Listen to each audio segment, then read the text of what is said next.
Assalamualaikum dan selamat sejahtera. Sekarang saya akan menunjukkan tutorial memasang photo station. Yang pertama, saya akan memasang tripod. Pertama sekali, saya buka knob ini dan melonggarkan lock di setiap kaki.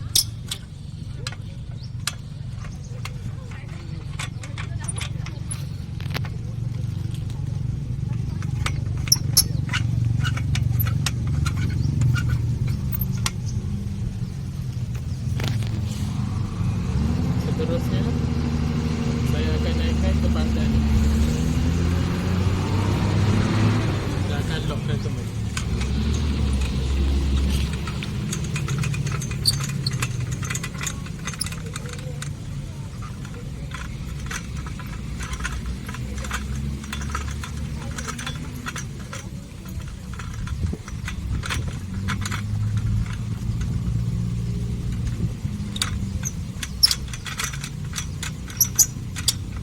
Seterusnya, saya akan memasang tripod ini di atas tiket dengan cara membuka ke tiga-tiga kaki sama jarak.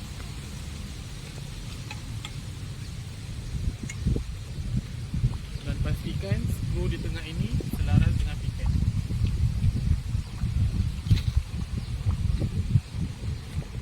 Cepat. Selepas saya melihat skru ini selaras dengan piket, saya akan memijakkan kaki di hadapan supaya tidak bergerak dan melonggarkan kedua-dua kaki ini supaya saya boleh melaraskan ketika memasang photo station.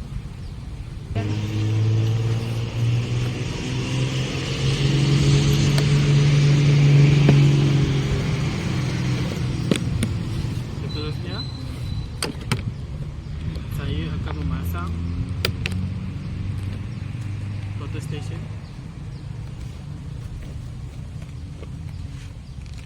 dan meletakkannya di atas tripod.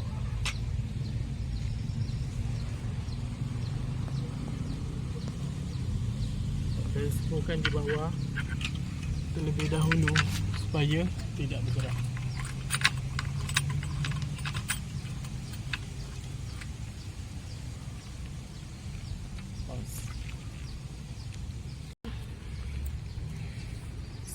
Sekarang kita lihat di mana bubble tidak berada di tengah-tengah. Jadi sekarang kita akan masukkan di tengah-tengah dengan cara menggerakkan.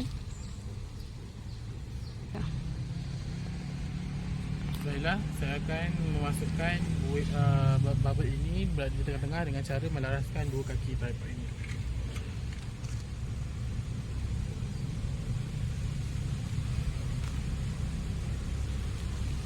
Saya akan mengadjustkan kedua kaki ini untuk masukkan bubble tengah-tengah.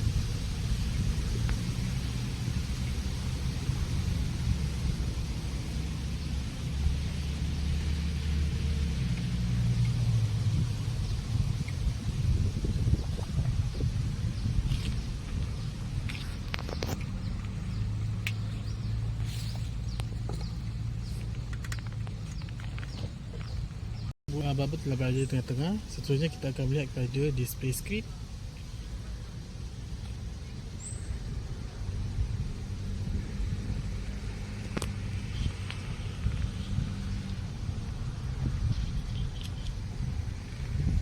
Di sini saya akan mengadjust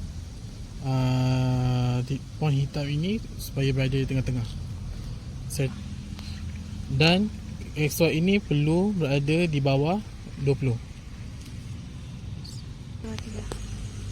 Saya akan mengadjust XY ini menggunakan foot screw, di mana perlu menggerakkan jika ke dalam perlu menggerakkan secara serentak dan keluar pun perlu secara serentak.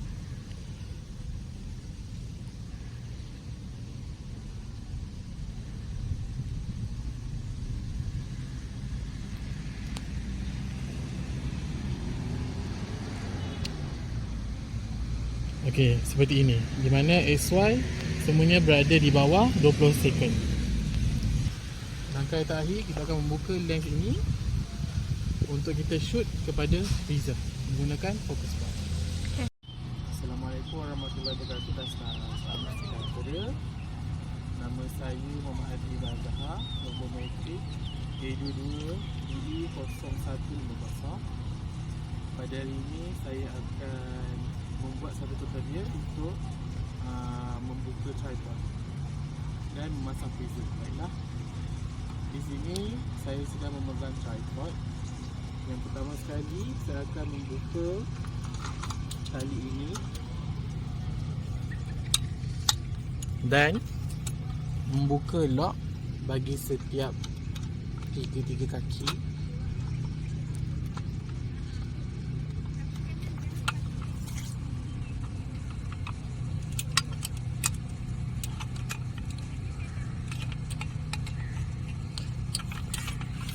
Setelah saya membuka ketiga-tiga lock dan saya akan mengangkatnya sehingga paras dada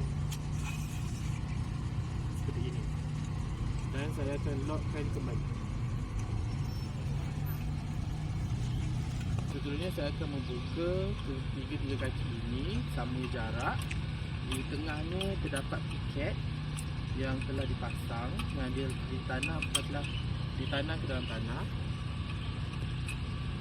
Saya akan membuka kaki ini dengan jarak yang sama.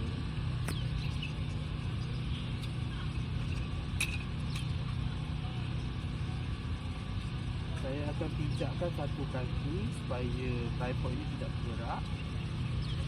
Seterusnya saya akan memastikan skru di tengah ini selaras dengan piket di bawah. Jadi saya akan menggerakkan kedua-dua tripod ini sama arah.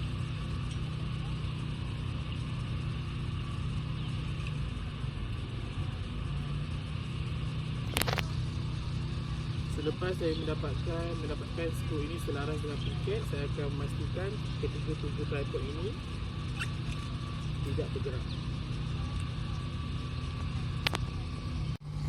Seterusnya saya akan memasang prism di atas tripod.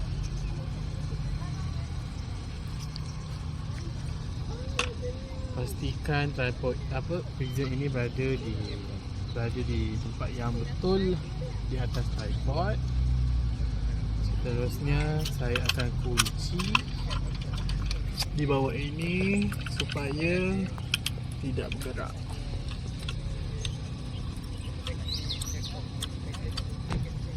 Selepas saya mengunci prism ini, dia tidak akan bergerak. Maka seterusnya saya akan melihat piket menggunakan plamet untuk memastikan dia selaras. Seterusnya saya akan melihat piket ini menggunakan plamet untuk memastikan dia selaras. Jadi untuk saya memastikan dia selaras, saya akan mengolah ketiga-tiga kaki tripod ini. Baik, saya akan memijak satu kaki ini memastikan tripod ini tidak bergerak. Seterusnya saya akan melaraskan kedua kaki tripod ini secara serentak dan melihat ke dalam planet.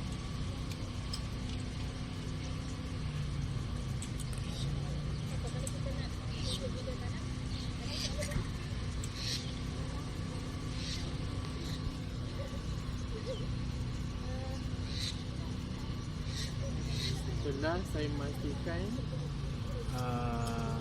planet ni terlihat selaras dengan piket, saya akan memijak kembali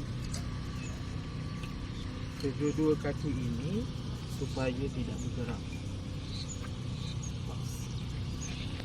Terusnya saya akan melihat bubble ini.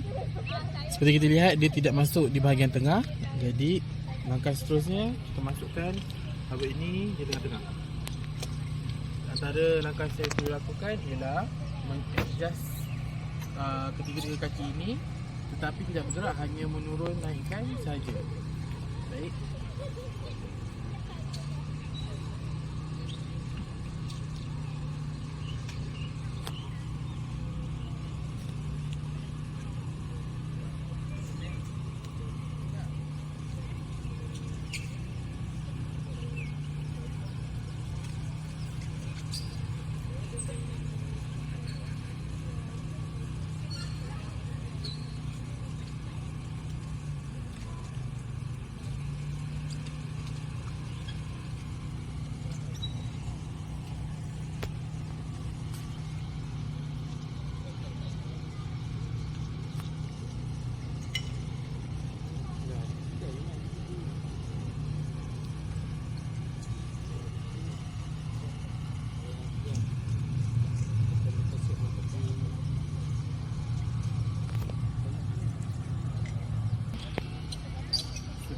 adalah saya mengadjust bubble ini. Seperti kita lihat, dia telah berada di tengah-tengah.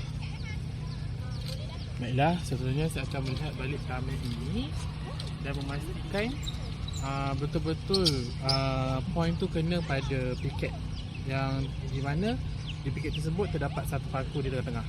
Baiklah, di sini saya melihat kedudukan point ni tidak jauh daripada paku, jadi saya hanya perlu longgarkan sedikit bawah ini.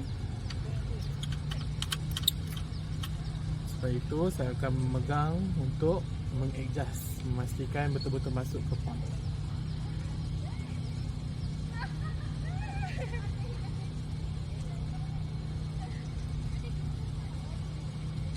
Setelah dapat pada point, saya akan melock kembali.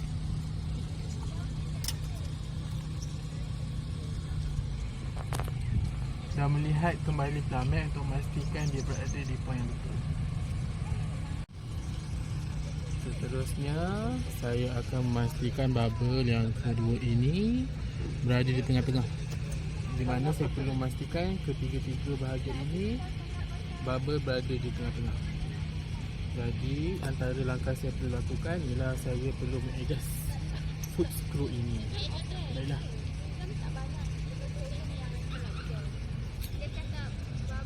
Di sini saya perlu menggerakkan secara serentak kedua-dua ini, sama ada ke dalam atau keluar.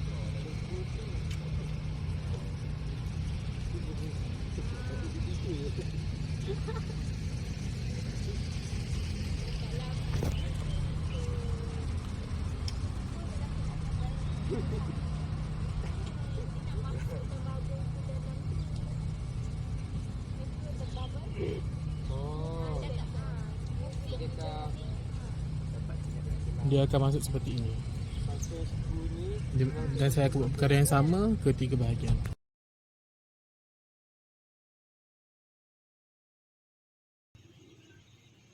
Seterusnya saya akan menerangkan beberapa elemen yang terdapat di total station. Yang pertama, ini adalah plummet, di mana function plummet ni lah untuk kita mengadjust piket ni supaya kelihatan selaras. Seperti kita lihat di sini ada piket dan di bawah ni ada satu lubang, dan menggunakan plummet ini kita akan melihat piket. Seterusnya ini adalah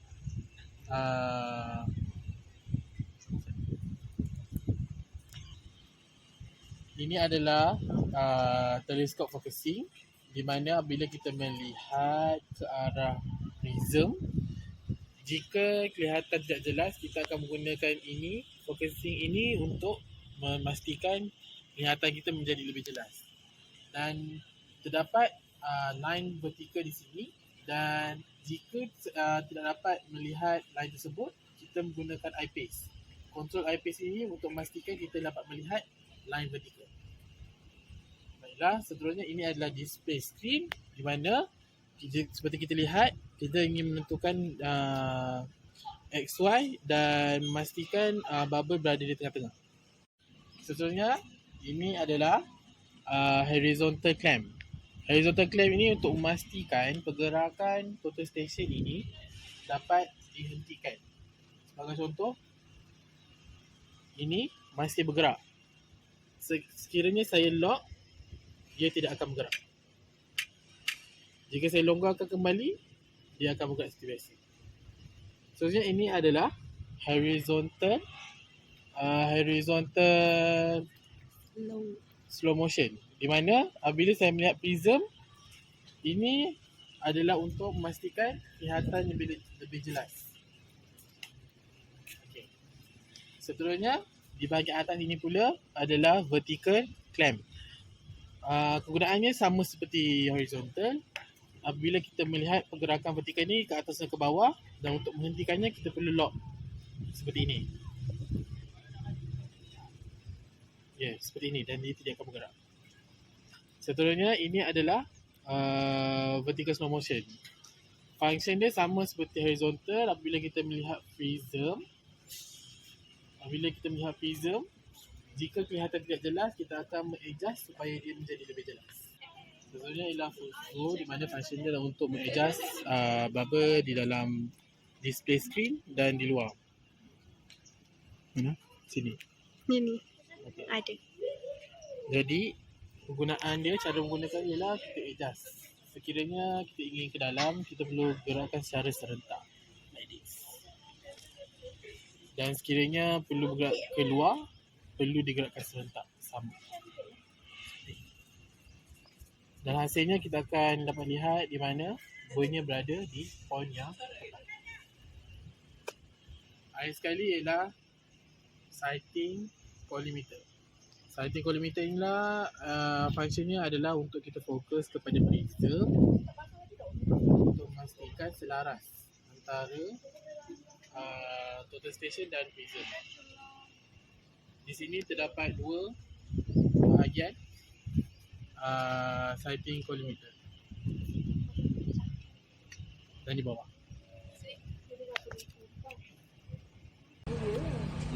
Seterusnya kita akan shoot pada prism. Jadi di sini di focus point ini saya akan melihat prism untuk shoot distance.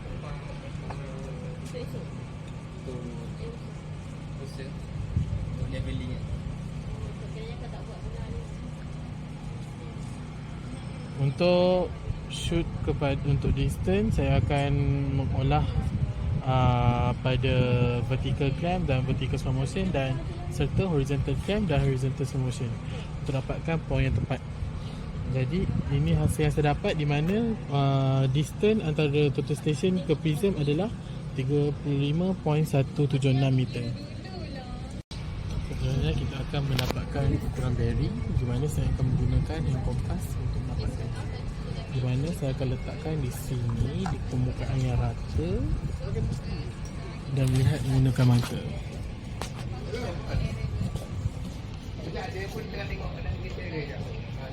Di sini kita lihat di mana bearingnya adalah 80.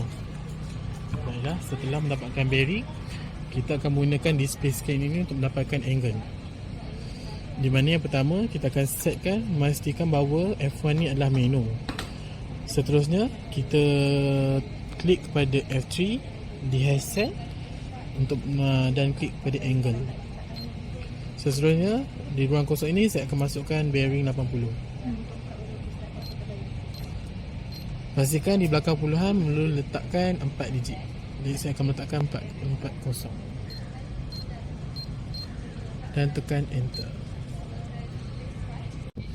Seterusnya saya akan shoot ke stesen yang ketiga. Dengan cara saya akan mengalihkan posisi total station ini dan masih mengekalkan keadaan face left. Asyik bang. Betul.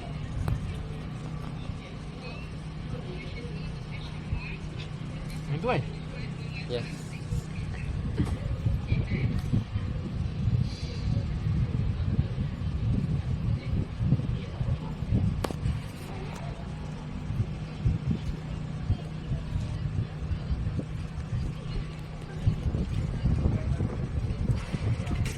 Seterusnya saya akan shoot dari stesen 2 ke stesen 1 ke arah face right. Untuk ke arah face right di mana sebelum ni bateri berada di kiri dan kita akan pusingkan untuk memastikan bateri berada di belah kanan. Dan kita akan pusingkan dan kita akan shoot ke arah prism.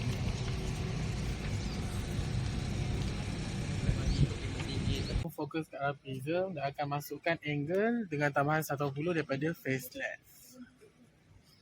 Seterusnya saya akan shoot dari stesen 2 ke stesen 3 dan akan fokuskan ke arah prism. Okey, sekarang kita telah fokus dan ini hasil yang kita dapat 149.08 minit 08 saat. Dan saya akan catatkan di atas.